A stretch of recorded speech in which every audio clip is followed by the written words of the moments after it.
What up, y'all? Welcome to the Ruin About NASCAR podcast. We're back. Episode 3 of the Merry Off-Season series. I know, it's kind of weird. I think I just made my episode. It came out Thursday when I'm back. I said it was very random. We got a lot more news out. A lot more news I want to cover. A lot of interesting, exciting news to talk about. This week, I might be coming out with 2 episodes. I might come out with a YouTube exclusive episode because tomorrow, next 2 days, NASCAR is having their short track package test to try to improve it, get rid of shifting. So there's a lot of stuff there to talk about. But again, this is going to be pretty much lots of new news, maybe a little bit of old news, but new news, man. Lots of good news to talk about in the world of NASCAR. So let's get it. So first topic. I'm not sure if any of you guys are big late model racing fans, but Ty Majeski won the Snowball Derby. I believe it was his 3rd time winning it. I didn't watch the race. I gotta say, one thing is the pay-per-view for the Snowball Derby was like $50.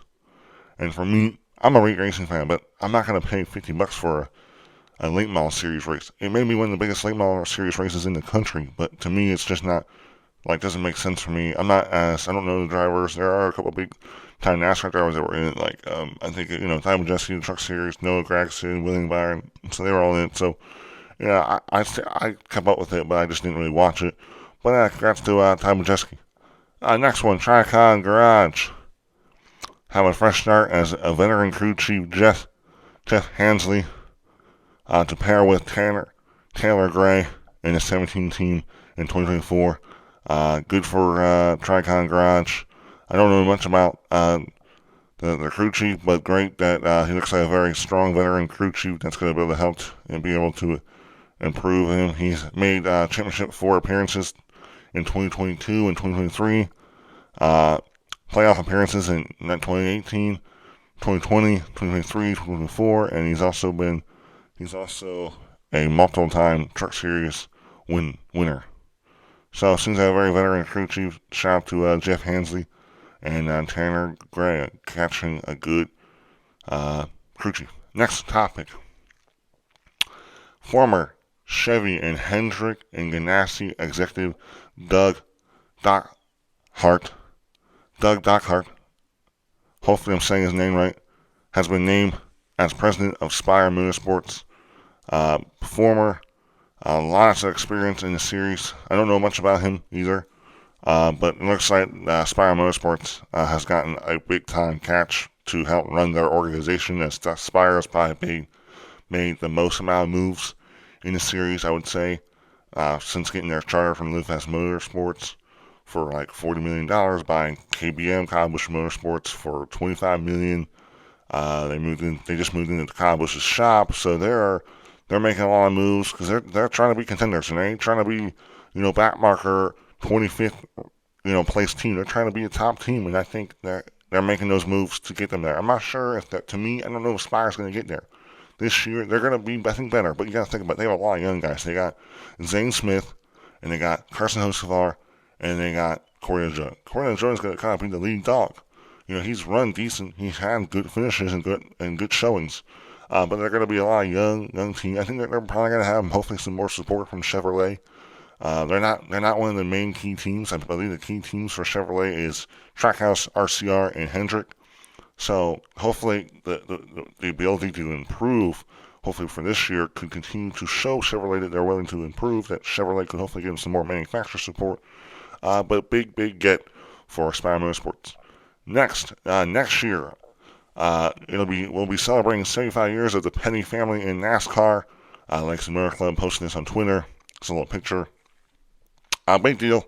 Cool. It's crazy. I didn't realize that pretty much Richard Petty and the whole Petty name has been in the series since its existence. Literally, 1 year short of NASCAR beginning. So big deal. Great way to hopefully be a great way to celebrate the history of the Petty name and NASCAR and what all Richard Petty has done. Because Richard Petty is the king. He was the guy back then. He was the dude winning all the races, being the guy that you had to beat every weekend. So it's great that he's still around. still in track. I don't think he has any partnership with Legacy Miracle anymore. I think he sold that away, but he's still, an asset to the team. Great guy to talk to, but great. Looking forward to being able to celebrate and honor Richard Petty next year. Next, the NASCAR Awards were last Thursday, but the actual live stream was around yesterday, Sunday, around 7 p.m. I tuned in. I watched it. It was a good show, really interesting. Well, there's a lot of talk with this most popular driver. Who is going to get it? There's a lot of talk. Maybe Chase Elliott won't get it this year. Kyle Busch was up there in the rankings. He's high. He's been close. Is this the year that Kyle Busch snaps that snaps the streak of Chase Elliott taking home that W? Well, it wasn't. Chase Elliott reclaims his throne. Really, he's always had the throne of most popular driver. And, congrats to him. It's cool. I always would consider that Chase Elliott winning it is more of his dad's legacy, but he said it's more of the family legacy, of the family's name that he's just trying to continue to build. And I agree. His dad was successful, and now he's successful. It's great. But yeah, great for him. And it's great that the fans are still loyal. Even though after a bad year, they're still there. They're still supporting him. They're still showing their love to him. Also, Xfinity Series most popular driver was Justin Allgaier. Not surprising. He's more of a veteran in the sport in the Xfinity Series. And there's no Gragson won last year, but he's up in the Cup, and then he had the whole thing this year. So yeah, it makes sense that Justin Allgaier won, because I think he probably has I think there's actually legit fans of him that just support him in Xfinity, but they also have their Cup guy. But yeah, really deserving. I think that's cool that Justin Allgaier can get that award, and his fans are able to represent him well. Also for trucks, not really surprising, Hailie Deegan takes home the W. I'm not surprised. She has one of the biggest Instagram followings and all of most social media. So it's not really surprising that she won. But yeah, next year for Hailie Deegan is going to be a massive year for her. It is, to me, a must-perform year. You have to perform next year. She cannot run the way she ran this past year in trucks and run like that in Xfinity, because there's this whole talk. Xfinity races a lot more respect and trucks doesn't. So she needs to perform. She's going to have a lot of support with Ford Performance and A&M Racing and Roush Street Engines. So it'll be a big year for Hailie. But yeah, congrats to her. Congrats to her fans. Much deserving. But yeah, another thing I did want to bring up was Goodyear. Goodyear's chairman / CEO Rich Kramer, who is retiring in 2024, is honored with the Bill France Award of Excellence. The reason I brought this up was because I'm kind of surprised that they won this award. This award is usually it's only given to the ones that are most deserving and do something that's so incredible. And the reason I say this is because Goodyear has gotten a ton of crap and flack from fans, from drivers, about how they haven't been able to build a tire that's good enough. It's too hard. It doesn't wear. The fallout is terrible. And I'm surprised that Goodyear got this award. NASCAR surely didn't think that he deserved this award. And I didn't know. Rich Kramer, CEO, retiring after 2024. I am surprised they got this award, but they did create a tire. They were able to improve and build, because this tire was different. This was a bigger tire, wider tire, and Goodyear was able to make a tire for this car. Now I think they're going to improve. I think Goodyear is going to come out with some good stuff going next year, because next year, to me, this tire test, this test coming up for the next 2 days is huge. The next 2 days, Tuesday and Wednesday, is going to be huge for Goodyear. But congrats to Goodyear. I think they deserve it, because they made a tire that was totally different to what they ever made in NASCAR before, and they executed. Yes, does it need a lot of improvements? Yes, but they are continuing to work on it. Yeah. Also, Iowa Speedway, Iowa race on June 16th, first time Cup car is going to be there, has sold out. NASCAR announced its race at Iowa Speedway is sold out for grandstands and camping. My sources say grandstand capacity of approx 24K. This is 24,000. This is from Bob Proctor's. He tweeted us on Twitter. Actually, X, my bad. There are no plans to add any additional temporary grandstands, nor at Daytona 500 either. So, Iowa Speedway sells out with 25,000 seats. Big deal. I'm not surprised. I think the fans. I was not really surprised that this sold out. I think it was going to sell out. The fans have really been begging for this, and they got it. I am kind of surprised that they don't have any plans to add any more seats. They're going to keep the 24,000. And to me, I feel like, again, NASCAR, they want sellouts. It's going to look good on TV. it's going to be good on paper and it's a sellout. I just feel like, man, I feel like Iowa could do a little bit more because I don't know if they're adding suites with the IndyCar race. They add a lot of extra stuff. They add like little hospitality tents for guests and people that pay for VIP and premium stuff. I am kind of surprised that they're not going to add more seats. Like to me, why not add at least another 5,000 seats? Get up 6,000 seats. Get up there closer to 30,000 and be able to see if that sells out. Depending on how fast that sells out, then add then maybe add more. But like they're literally 6 months away. They're half a year from this race and it's sold out already. So I feel like there's an opportunity. I think fans want to go. This is the first time, man. And okay, you want to keep that demand, but I just think they should think about adding some more seats. And also Daytona 500, there was no talks in adding more seats there. I'm not surprised that the place holds 100,000. I know this is one of the first times that Daytona 500 has sold out like multiple days. This was like 80 plus days before the race. So I'm not surprised that the summer race doesn't sell out, and there's no point in adding more seats or temporary. I'm not sure how you're going to do that. The vantage point wouldn't be that great. I think it's fine. Maybe once in the future, maybe the summer race also sells out. They need to add more, but for now it's fine. Congrats to Iowa. The name for the Iowa race will be the Iowa Corn 350. So I'm excited for that race. Actually, that race is on my birthday, June 16th, on a Sunday. Really cool. I'm excited. I'm excited for this place. Iowa. The fans are, have been wanting it for a long time. They got this race, and it looks like they're really showing out for their support. So great for that. Then we go into some spotter news. 2 spotters are leaving, former Cup champions. We'll start off. Eddie DeHaan won't spot for Chase Elliott next year. This is from Bob Pockrass. I'll read what Eddie DeHaan said on Twitter. It's been a heck of a year, heck of a run. 12 years, 26 wins, 2020 champs. Thank you to Mr. Hendrick, Jeff Gordon, Chase Elliott, Alan Gustafson. 468 races together, 26 wins, and a championship. Lastly, my dude Kevin Hamlin, a career to many and wonderful lifetime memories for us all. Excited for what's next. So Eddie DeHaan, a very successful spotter for Chase Elliott, is moving on from Chase Elliott. He's moving away from Hendrick, this powerhouse team. He's choosing to go away from it. Very, very surprising.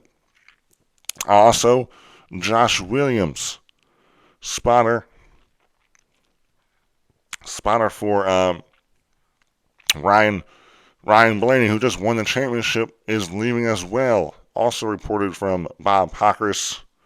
Last week's NASCAR banquet was my last call as spotter for the 12 team and Team Penske.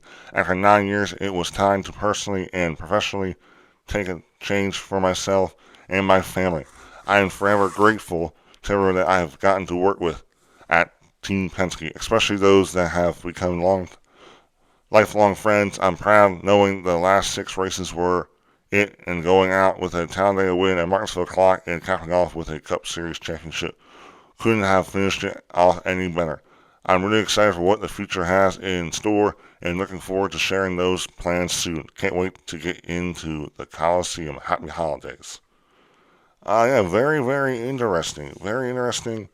With Bob Pockrass has said that there's talks that Josh Williams actually spots for Zane Smith in the Truck Series, and it looks like there's talks that he might be going over there to Spire Motorsports to continue that long-time friendship and that chemistry with Zane Smith and trying to help him out. Actually, it makes sense why Josh would do that. I think you want to help the young guy out. I'm just still surprised with Eddie and Josh, both top spotters, leaving their top teams. These are powerhouse teams, and they're leaving them. And the thing about, I would consider a spotter, back then in the early 2000s, spotters weren't as important, right? They're not as big now. I guess I heard that some spotters are just whoever drives a hauler usually spots, right? Or an extra crewman or whatever. Well, now these spotters are getting paid big time money to do a great job. Spotters are important. To me, they're just as important, if not more important than the crew chief, in my opinion. They talk to the driver more than anyone else on that team. They're the ones that keep the driver out of trouble. They're the ones that help him out where cars are, where cars aren't. Maybe the driver's doing this thing on the track. That guy's the spotter's telling him lap times, where other cars are, where they're running on the track. Spotters to me are very, very important. And and they're very important to a driver's success because the chemistry is important. There's things that drivers want you to say and they don't want you to say. The way that the spotter explains things to you is important. So this will be a very big change. I think a little mix-up. I don't know if it's a super huge change because it's just a spotter, but to me, a spotter is still very, very important. Um, so yeah, definitely very surprising, especially with like these guys. These guys are leaving powerhouse teams, Team Henske and Team Hendrick, and they're going off to go and either pursue more money or they want to go work with a young guy and help him work him up the ranks. But yeah, very, very interesting.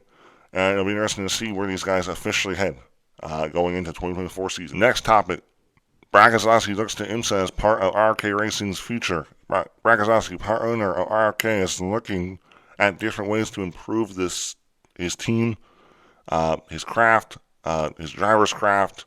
I'll read some of the stuff. That article was from Dustin Long on NBC.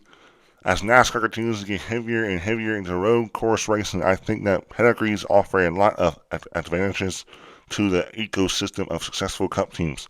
Keselowski said ahead of the NASCAR Awards at Music City Center. Keselowski noted that IMSA provides a route to get involved with hybrid race cars without having a product that competes with the NASCAR brand of horsepower. So Brad is looking at IMSA as a way to improve pedigree advantage ecosystem. So I feel like this is more of him just kind of saying another route for his drivers to improve. I guess also maybe get a head start with the hybrid stuff, even though hybrid cars have not really been talked about in NASCAR. They have, but there's no talks about that actually happening. I guess it's just a way to improve it and getting more of a competitive way with the future of NASCAR, because NASCAR is probably going to go to hybrid, and that's what kind of IMSA is right now. So another way of competition, another way to improve on young drivers' crafts of the road course, because most of the time, these drivers that come in NASCAR, most of them are great oval racers. But then, road racing is kind of where they're unknown. They don't, they probably have done maybe a little bit of road racing. Maybe it depends if they were in the truck series or Xfinity. Kind of depends where they came up from first. But I think the IMSA is going to allow another opportunity to get his drivers more experience in the road courses and also get some, a feel for what the hybrid racing series is like without, I guess, competing with NASCAR. Maybe he can partner with Ford to help continue to develop the Ford's IMSA teams and stuff. And this is really cool. I never would have thought Brad would go after IMSA. I get it. I think also he would probably want to improve in his road racing. He's never won a road course. I think he's also struggled there. But I'm a little surprised that he wouldn't think about going to Xfinity. To me, I feel like he should go and pursue Xfinity Series team. They just launched this stage 60 team. I would have thought that was going to be more Xfinity, but they're teasing with a little third car action there. They're trying to turn into what the Project 91, the 67 car stuff is. Yeah, I feel like, to me, I'd rather him go and then go after Xfinity first and then go IMSA second, because I feel like Xfinity, that's a way you can kind of get ahead of get some of the top cream of the crop. He can work and get some driver in your stuff, and he's a part of your team, and you can help develop him and get opportunities. And then once say he's balling out in the Xfinity Series and he's dominant and he's a top prospect, you'll get the first slice of the pie. You'll get an opportunity to hopefully sign him first, right? One of the things I did want to bring up was the Stage 60. Keselowski is not ready to provide details about the driver lineup or number of races. What he will confirm is that the entry will compete on super speedways and road courses. To me, I think this will be. I'm not surprised that road courses and super speedways are kind of unknown. I think some drivers would love to try them. We got David Reagan coming in. Road courses, I'm not sure what drivers they could bring in with road courses. I don't know their connections with Roush, but I think this is maybe a way, maybe if Ford wants to bring in a guy. I'm just throwing this out here, but Max Verstappen one day will become a Ford driver. Who knows? I don't know. That's a little too extreme. I'm not sure if Max really wants to come down to America and race a NASCAR, but I'm just saying they are a Ford team, and if road courses are their option, that could be an opportunity. I always said about Carl Edwards. There's a lot of opportunities, and maybe get a young guy. Maybe they want to bring in a young, talented Xfinity Series driver like Cole Custer, maybe, or Riley Herbst, Brett Moffitt, Hailie Deegan. We'll see with that. Um, I just want to say, as Keselowski has big plans for RFK Racing, that doesn't mean that he will be rushing the process as his tenure continues. He still has the goal of being a competitive as after a season in which he and Chris Buescher both reached the playoffs and Buescher won 3 races. Keselowski comments: We we don't want to just grow just to grow. Keselowski said, "I'm particularly interested in that. I'm not particularly interested in that. We want to grow to be successful, and so it takes a very measured means to do that." So I think, yeah, he wants to grow the series, but he wants to, I think, in my opinion, what I take from this, he wants to grow where it benefits the team. And it's not just to like grow third team just because third team, right? He wants to use that to help either give him an advantage on the racetrack, give another person an opportunity that they can do. Maybe they want to sign in the future. To me, yeah, it's all his whole third car team's all going to come down to a charter. And with only being 36 charters, you're going to have to buy one from the team, or maybe NASCAR in this new charter agreement, maybe they'll throw in, they'll give out 4 charters for a certain amount of price. But yeah, really interesting, big plans for RFK Racing. Excited to see what that looks like in next year. Yeah, you know what I love just as much as NASCAR? Buns. But not just any buns. The most delicious buns ever. That's where King's Hawaiian is. Because they got pretzel buns, Hawaiian sweet roll buns, savory buns, jalapeno buns, whole wheat buns. They also got hot dog rolls, hamburger buns, sub rolls. They got sliced breads for your sandwiches. Right now, if you go to their website at kingsofhawaiian.com, you can check out all the recipes. Also, if you spend more than $30 on the website, you get free standard mainland shipping. This ad is not sponsored. Next topic. Bleacher Report and House of Highlights will promote NASCAR content regularly as part of the sport's new media rights deal with Warner Bros. Discovery as start in 2025. Warner Bros. I believe is owned by TNT, or TNT owns Warner Bros. This is to me is almost bigger than what the whole TV deal means, because House of Highlights and Bleacher Report are one of the two biggest followings on social media. If I look at Bleacher Report's following on Instagram, go on Instagram, they have 22 million followers on Instagram. That is insane. That's massive because it has a massive sports following. They cover a lot of the sports news. Everyone, they check them out all the time. They got great stuff, right? House of Highlights has around 50.5 million followers on Instagram.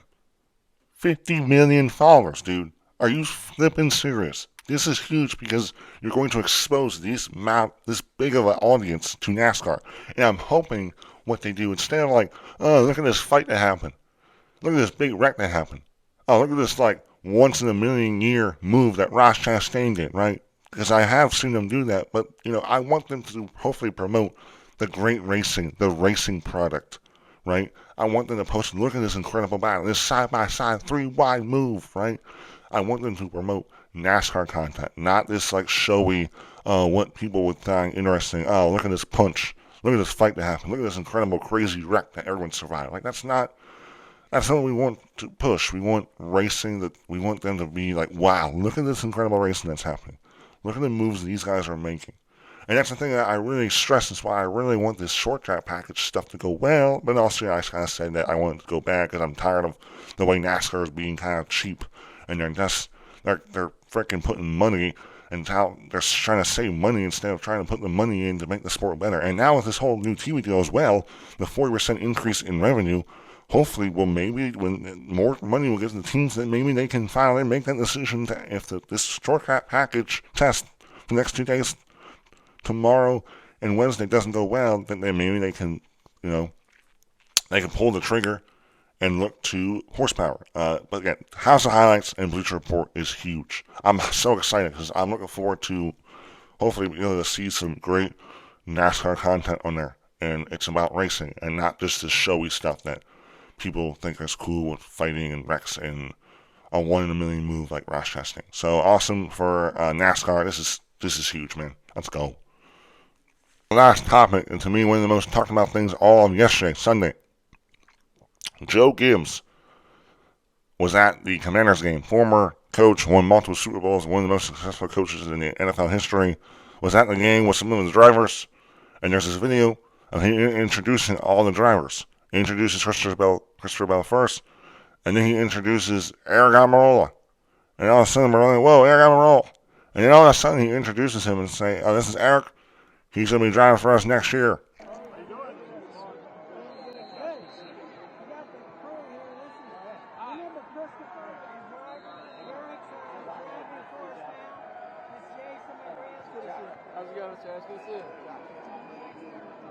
And all of a sudden, Twitter blew up. So, holy crap. Looks like Aric Almirola has found a ride, a part-time ride, for next year's Xfinity Series season. He's done driving full-time cut. He retired. Moving on, he wanted to go and still race. He wanted to go race part-time schedule.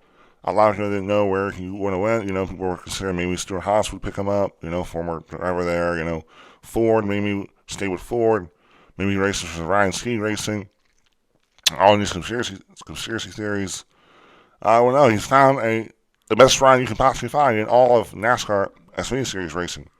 He found a ride with Joe Gibbs. He's raced for Joe Gibbs before. I believe he started off his career there. I don't know exactly. A lot of it, I think his early years of racing for the Xfinity Series and Craftsman Truck Series and stuff was at Joe Gibbs. So, really cool that he's able to reunite with Joe Gibbs. It's kind of shocking. I never would have thought that's where he would have went. I didn't know if really think Joe Gibbs would want him. But I bet he's going to bring some funding. I don't think Smithfield's going to come back. Maybe they are. I don't know. But, Smithfield's probably not going to come back because they kind of announced that they're done, for good. Because Aric was retiring. But yeah, we look at Aric Almirola's stats in Xfinity Series. As we know, he did win a race last year at Sonoma for Ryan Ski Racing, which was really shocking. It was really a surprise. Never thought he was I don't think anyone considered him winning that race. His overall Xfinity Series stats. Out of 13 years and 104 races, he has 4 wins, 14 top 5s, 39 top 10s, 5 poles, has led 390 laps led. His average finish is 15.3. Decent stats for the Xfinity Series. 4 wins. A lot of that, I believe, came from a mixture of teams. I think all his wins were all when he was, I believe, with Joe Gibbs in his earlier days, earlier in the career.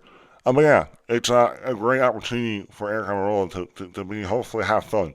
I think this is what it is for Aric Almirola. It's not about, he wants to have success, but I think it's all about trying to have fun and be able to enjoy it.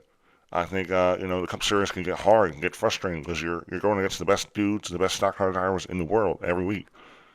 It's, one mistake, you can lose a lot. And Xfinity, I think he's going to be driving great equipment, and I think he's going to have, a lot of experience in the Xfinity series. He's already shown that he can win there. Great opportunity for Aric Almirola. It'll be interesting to see what races he runs, how many races he runs, what car. I assume it'll be the 19, because the 19 car has kind of been their part-time car. Different drivers, a lot of drivers have drove that last year for the past couple of years. So yeah, it'll be interesting to see what he does and how he does, and what kind of results he's able to put on the racetrack. Well, hey, that's a wrap. Got through all my notes, all my news. I think the kind of goal here is I realized if I wait too long to put out videos and give you my thoughts on news, it's just going to go stale. It's going to go raw. I want to be able to stay up on news. So, who knows? Maybe one day I'll just become a NASCAR YouTuber. You can follow me at Rolling the Bottom YouTube. Link into the description. You can check me out on Instagram at Rolling the Bottom. I post all my shorts there. You can also check my shorts out on YouTube. But I want to continue to put out content. I'm going to be very heavily involved with these, all the news coming out with the short track test, because that is the big, massive test. This is probably the only test they're going to have until the season. So it's going to be a very important test to hopefully be able to improve the short track package so the racing can be improved. But yeah, it'll be very interesting. I'm excited for that. But yeah, also, yeah. Don't forget, get yourself some rolls, some King Hawaiian rolls. Guess what? We're not sponsored by them, but I love them, so I'm going to promote the crap out of them. But yeah, guys, I love doing podcasts and I hope you guys are enjoying them. Please give feedback. Please leave reviews. Hit the subscribe button if you're watching this on YouTube. Yeah, guys, I love doing this. Looking forward to continuing to grow this channel, grow this brand. But yeah, appreciate you guys all the support, and I hope you guys all have a great rest of your week. See you soon.